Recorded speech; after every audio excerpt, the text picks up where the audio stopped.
On the brink, I'm Robert Costa. Welcome to Washington Week. Iran shoots down an American drone, and the president, for now, backs off a military response. This drone was in international waters. Clearly, we have it all documented. It's documented scientifically, not just words.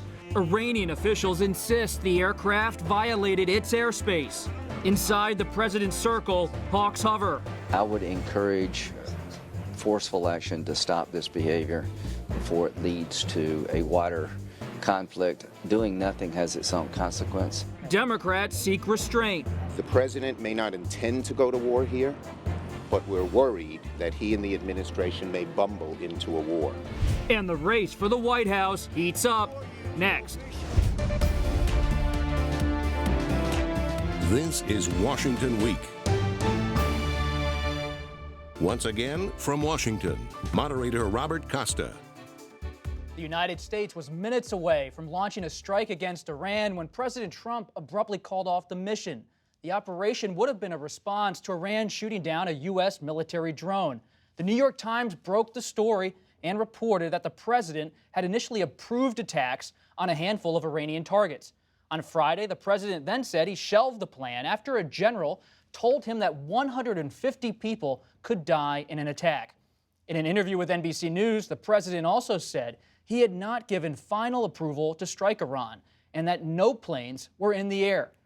Joining me tonight, Elizabeth Buemiller, Washington bureau chief for the New York Times, Caitlin Collins, White House correspondent for CNN, Jake Sherman, senior writer for Politico and co-editor of Playbook, and Toulouse Olorunipa, White House reporter for The Washington Post.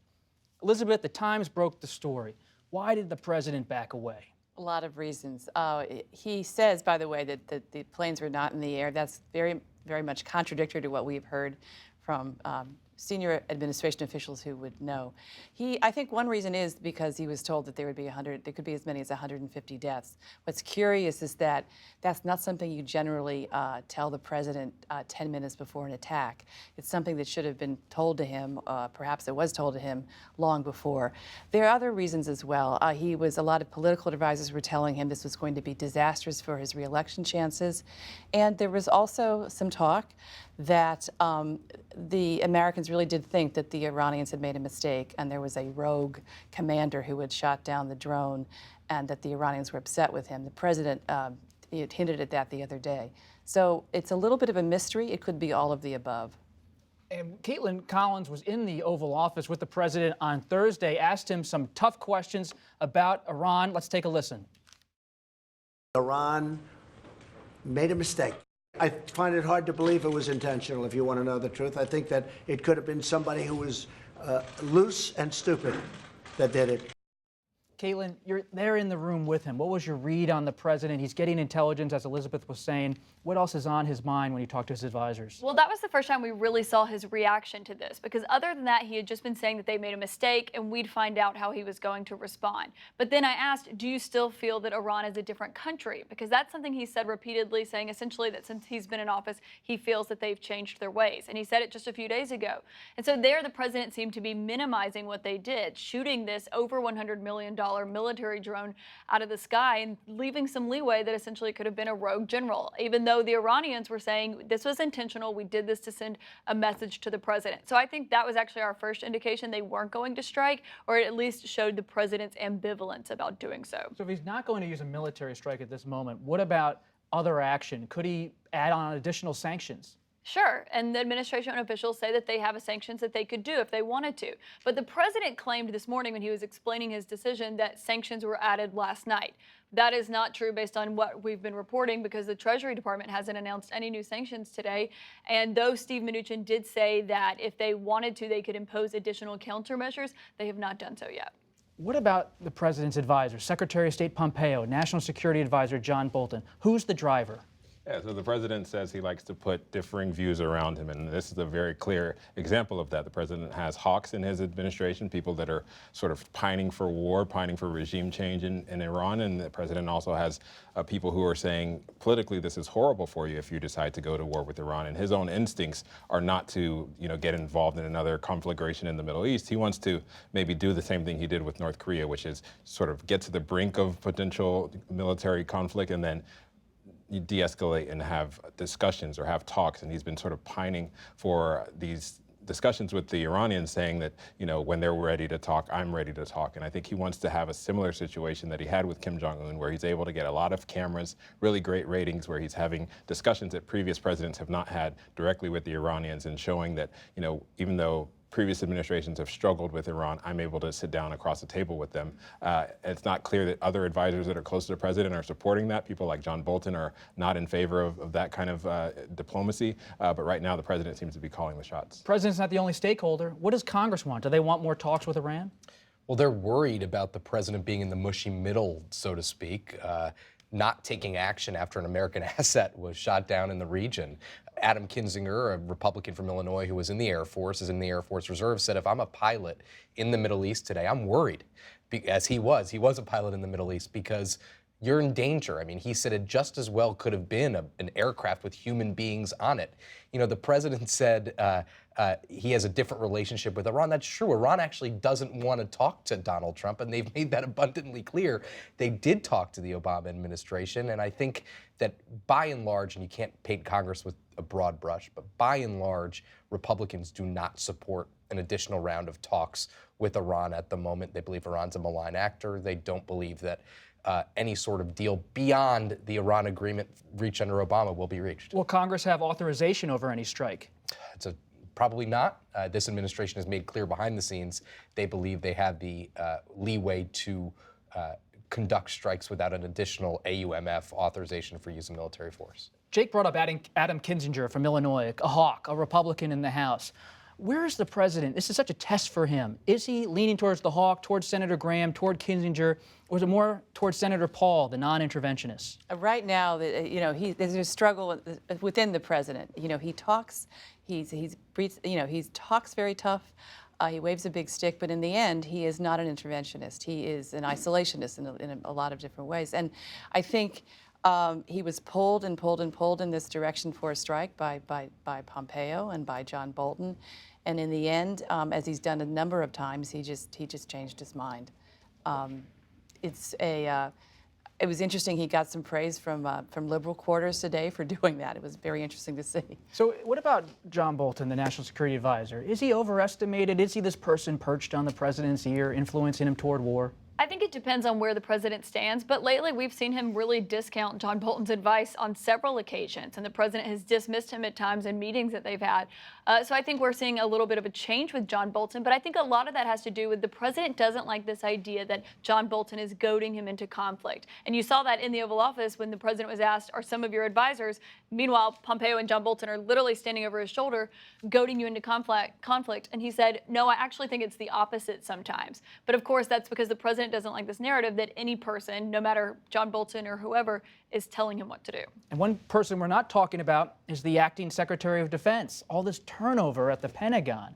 What does that mean for these discussions inside the administration? Yeah, we're told in some of our reporting that Thursday, while top military officials were trying to decide what military options the president should be looking at, the president had both his outgoing acting defense secretary and his incoming acting defense secretary both in the room, very clearly showing that there is no actual cabinet affirmed or Senate confirmed cabinet level defense secretary in the last 6 months since Jim Mattis left the administration. And that's showing how much this administration is sort of in turmoil, having a lot of acting officials, not having people who have been confirmed by the Senate who can really show that they have the full confidence of the Senate to carry out foreign policy and to carry out defense operations. This is an administration that is struggling to fill the top ranks of the cabinet, and that's clear from some of this decision making that is having an impact. And who fills the void? A person like Tom Cotton, who told Politico this week he's for bombing Iran. He said it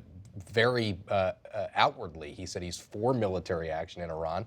And, you know, as we know from 3 years of experience, Donald Trump is talking to these members of Congress daily, sometimes multiple times a day. And when there's no kind of commanding figure in the room, people are going to fill his mind and fill his brain with all sorts of ideas, which in the normal White House is not happening. Right now, there's a power vacuum at the Pentagon, and right now, the Secretary of State is filling it. He seems to be playing the role of both Secretary of State, Secretary of Defense, and a little bit of CIA Director, which was his job before he got to State. So Pompeo, I think, is the one to watch here. But there are other voices here. You have the hawks, like Secretary Pompeo, but when you're on Capitol Hill, some Democrats are war-weary, Republicans, some of them are war-weary. Do we know anything about Secretary Esper, the Army acting Secretary of Defense, who's going to now be confirmed? We're told by sources he was actually in favor of some kind of action against Iran. Now, whether it was the strike that John Bolton wanted, we don't know about the varying degrees of that, but he actually was in favor of it. And so it's interesting how he was involved in these discussions, because Sunday night at midnight is when he assumes the power as the acting defense secretary. Of course, whether or not the president nominates him formally, that's going to throw a whole loop for that, because he can't serve as the acting defense secretary if he's been formally nominated. So there's a lot of questions about how that leadership is going to go. And you're heading to Japan for the G20? Yes. So where's the rest of the world as the president heads abroad next week? Is Europe's trying to maybe cut their own deals with Iran on oil? Does the rest of the world, are they on edge about war? There's a lot of concern from other countries that aren't necessarily on board with the U.S. intelligence about what Iran has done. Even before this drone shooting, we had a situation where the U.S. was basically saying that Iran was responsible for a number of tanker attacks, and it wasn't clear that the rest of the world was along and sort of supporting the U.S. intelligence on that front. So they're asking for more information. They're asking to make sure that the U.S. is sort of crossing all of its T's and dotting its I's to make sure the intelligence is clear before moving forward with any type of war. And you have to remember that a lot of these countries support the Iran deal that the U.S. and the president pulled out of, and they're not in favor of the idea that the president and the U.S. is sort of leading to more tension with Iran when they felt like they had a good deal to de-escalate some of those tensions. Saudi Arabia, we've seen Senate Republicans take action against the arms deal this week. Yes, it was a real show of force against the president. It was a bipartisan vote against him. There were 7 Republicans who voted with the Democrats not to sell arms to Saudi Arabia. Now it's largely a symbolic vote, because the president's going to veto it, and he's got a veto-proof majority. And where do they play in the whole Iran discussion? They've been largely silent. We've heard, again, from Rand Paul and we've heard from Lindsey Graham, but we haven't heard a lot from anybody else on the Hill. Generally, they stick with the president, or they don't say anything because they don't want to get involved with antagonizing Trump. Just final thought. Based on all your reporting this week, are we heading toward war? No. No. I think the president's impulses are not to get involved in the war. You have to remember this is a political animal here. When you think about the president, his instincts are not to get involved in a war that would be politically damaging for his prospects in 2020. And remember, he wants deals. And I mean, everything we've seen the president tweeted probably a dozen times, Iran, call me. I mean, he said this many times that he thinks he could do the deal, and he's urged Iran to come to the table. Now, Iran has said thanks but no thanks, and last night Reuters reported he sent a message through Oman, that he wanted to talk to Iran immediately, and Iran said no thanks. So this might be a tough one for him to crack. Yeah, but that's the question here, because essentially he's at the brink of, I've got to follow through on this promise not to get more involved in the Middle East, or am I just not going to respond to them consistently provoking me? Because they don't want to talk to him, but it's likely they'll keep up with their antics. So the question is going to be, what does he do the next thing that they do? Because we already were very close to a military strike. So the question is, what does he do the next time they try to provoke him? The real question is, what does he do when they reach a nuclear threshold? That is what they're really concerned about. Close to next month, and that is what they're really concerned about in the administration. It's not, shooting down unmanned drones. I mean, this is bad, but getting close to a nuclear weapon is the real concern at the White House. Let's turn to the race for the White House. President Trump kicked off his second bid for a term in office in Orlando this week, and former Vice President Joe Biden, who leads the latest polls, faced criticism from rivals over remarks he made about his past work with senators who supported segregation. Tolu and Caitlin covered the rally. Remember, the only thing these corrupt politicians will understand is an earthquake at the ballot box. That's what they will understand. and they're going to see it.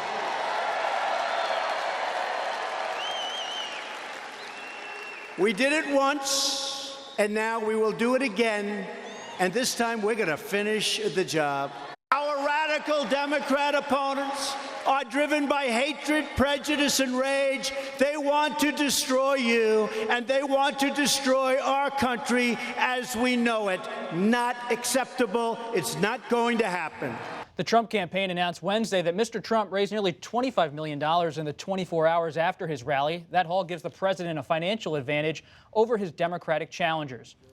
Mr. Biden, for his part, is dealing with the fallout from those comments about finding common ground with others, even segregationists. He has defended his record on civil rights. The point I'm making is you don't have to agree. You don't have to like the people in terms of their views, but you just simply make the case and you beat them. Toulouse, inside the arena in Orlando, grievances, immigration, trade. Is this a revival of 2016? This is a complete doubling down on the president's base. He thinks that they helped him win in 2016. And even though he's raising all this money that would presumably allow him to, reach out to new voters, reach out to moderates. He's actually focusing specifically on his base. He even heard him say that he was going to go after Hillary Clinton and lead chants of lock her up. And it was really a throwback to 2016 because he believes that whipping up his voters and getting them sort of aggrieved and angry gets them enthusiastic about voting for him, gives them an enemy to focus on. And he thinks, he said it in the past, that he thinks, fear is much more of a motivator than hope. And that's what he's campaigning on, and that's how he's going to run in 2020. And he talked about Hillary Clinton before he even got to anyone who he's running against in 2020. So it does show that not only is it a revival of 2016, he's just consistently carried that same message throughout. So the question is going to be if he's, just settling old scores, talking about his grievances, not setting forth a new agenda, is that going to be enough for the voters? But we were there. It was 20,000 people in Orlando, and the question is if they're going to care or if they're fine with the president repeating his old statements. What are they really into when you're talking to those voters, Toulouse and Caitlin? They think the president has kept his promises, that he said he was going to be a fighter, he said he was going to be a disruptor, and he's definitely done that over the past 2 years in Washington. They're also focused on not only bread and butter issues like the economy and taxes, but some of these cultural flashpoints, everything from the Mueller investigation to abortion to immigration. The president is really touching on some of those issues, and he's getting a lot of support from his base voters who wanted him to shake things up in Washington on those specific issues, and he's doing so. What's interesting is we did talk to voters and we asked them if there's one Democrat that you think is worrisome for the president. They all said the same one that's been on his mind so much and occupied so much of his headspace, which of course is Joe Biden. And what did we think about how Vice President Biden handled the controversy this week? Not apologizing, defiant. He faces a debate next week in front of many contenders.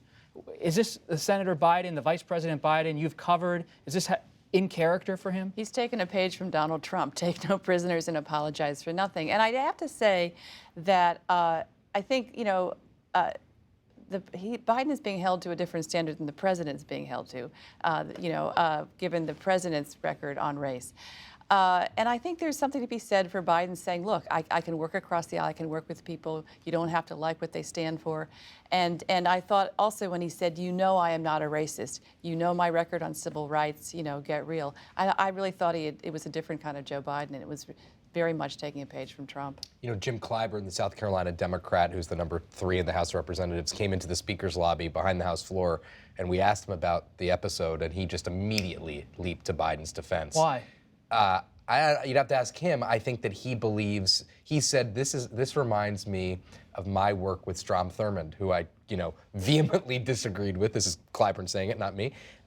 And his basic point was, he didn't say this directly, but you have to work with people you don't agree with and that you find abhorrent at different times. Now, we read in the Post, and we've heard from other people that Vice President Biden's advisors basically said, don't do this. This is a bad message. You don't need to talk about these people who are really out of step with not only these times, but the last 50 years. And he did it anyway. So that and the leaks from the campaign throwing Biden under the bus should be concerning for the campaign. Yeah, there's a concern that Biden in his past presidential campaigns was a gaffe machine. And even though he started this time around with a much more organized operation, he was able to raise a lot of money and sort of stay on message, not take questions from reporters. There's a sign that he might be sort of reverting into that gaffe mode and getting into trouble and with unforced errors. And he's had some help from some senior black lawmakers who have come out in his support and talked about how they don't think what he said was offensive, but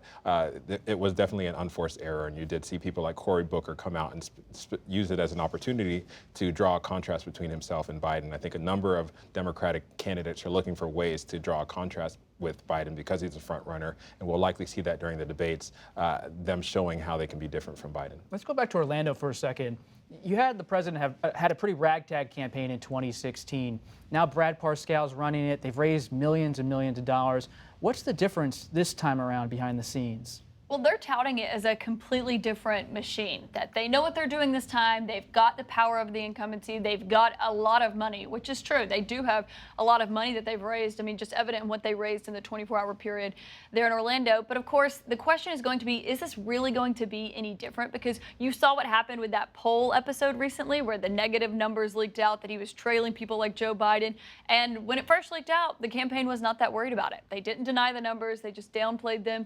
But then when the president read it on the front page of the New York Times and it really got under his skin, that's when you saw them come out. So sure, it can be a new campaign. They have a lot of money. They're still dealing with the same candidate. What about the immigration focus by the president? He's now pledging to have all these crackdowns. Right, this There are weekend. many reports from the AP and others, the Times, about migrant children at the border facing really difficult, terrible issues. Does the president pay a political cost, or does he see and his team see it as a political winner? Well, he certainly pays a political cost with suburban voters, suburban women particularly, who were horrified by the separation of children from their parents at the border. But he believes that immigration plays really well with his base. He certainly played well last time. You talk to people who support the president, and they say it's terrible about a family separation, but they're crossing the border illegally. What do they expect? And the strategy has always been to hold the base really close and to annihilate your opponent. And that seems to be where they're going, certainly in 2020. How much does, when you're talking to lawmakers, Jake, on Capitol Hill, does the economy matter? The Federal Reserve indicated on Wednesday it's likely to cut rates.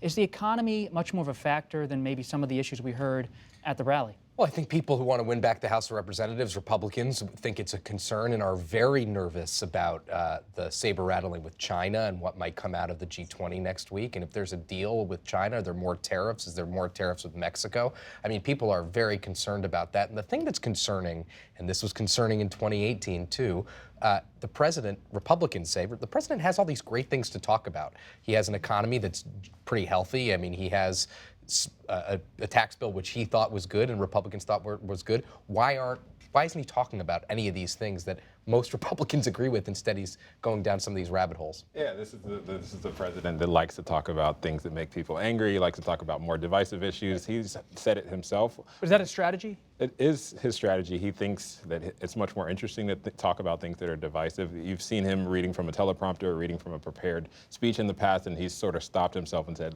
this is boring. Let's talk about something else. And then he'll talk about the hot topic of the day. We've seen this president weigh in on anything from NFL protests to the Academy Awards to celebrities in Hollywood. He connects with some voters that way. He's able to gin up his base that way and get people to think, this guy is on my side. He's a layman. He's talking about the issues that I can't maybe vocalize, but he's saying the things that everyone else is thinking. So this is a president that would much rather talk about those hot button issues than talking about the economy or using the same speech, the same stump speech that people write for him about how good the economy is. But it's funny because today at the congressional picnic, he talked about the economy for a good 6 or 7 minutes, which is probably the longest he's talked about it than any campaign rally. But it's because he's in front of all these Republicans there on the South Lawn. But I mean, this isn't a traditional president. I don't think he's going to win or lose in a traditional way. And traditionally, they would win on the economy. So I don't really think that's going to play a factor. The polls have shown that voters actually don't give him that much credit for the economy anyway. That started before he came into office. So I also think that in Orlando, when he tells the people the elites are looking down on you, they hate you, he really does play up that culture war in a way that I've never seen with any other president. Just this anger, and it seems to really work. You guys were there; it seemed to really work. Yeah, and one thing that's fascinating to me is how he talks about draining the swamp when we've seen so many scandals out of his administration, and it's clear that he's vulnerable on that issue. Thanks, everybody, for being here on a Friday night. Much appreciated. We will continue our discussion on election 2020 on the Washington Week Extra Watch it on our website, Facebook, or YouTube starting at 8:30 p.m. every Friday night. I'm Robert Costa. Have a great weekend.